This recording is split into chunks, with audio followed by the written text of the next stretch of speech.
உங்கள் ஆரோக்கியம் எங்கள் லட்சியம். ஆச்சி மசாலா வழங்கும் மணிச் செய்திகள். இணைந்து வழங்குபவர்கள் அரசன் சோப். ரொம்ப நல்ல சோப்.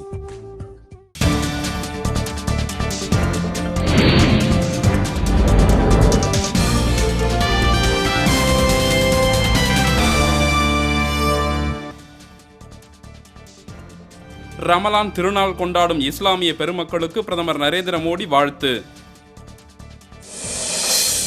சென்னை கொருக்குப்பேட்டையில் மதுக்கடையை மூட வலியுறுத்தி இளைஞர்கள் ஆர்ப்பாட்டம். நடுவண் அரசின் தேர்வுகளை எதிர்கொள்ள சிறப்பு புத்தகங்கள் வழங்கப்படும் என அமைச்சர் செங்கோட்டையன் உறுதி.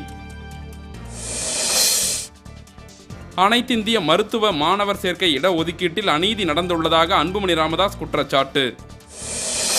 வெப்பச்சலனம் காரணமாக தமிழகம் மற்றும் புதுவையில் மழை பெய்ய வாய்ப்புள்ளதாக வானிலை ஆய்வு நடுவம் தகவல். குடியரசுத் தலைவர் தேர்தலுக்கு பின் சட்டப்பேரவை தேர்தல் வரும் என மு.க. ஸ்டாலின் நம்பிக்கை.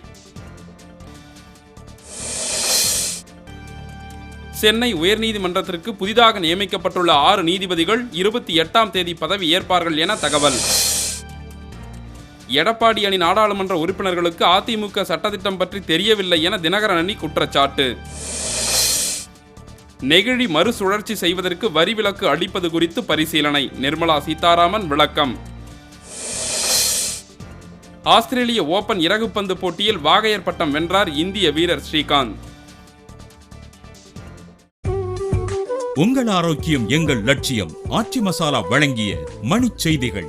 இணைந்து வழங்கியவர்கள் அரசன் சோப். ரொம்ப நல்ல சோப்.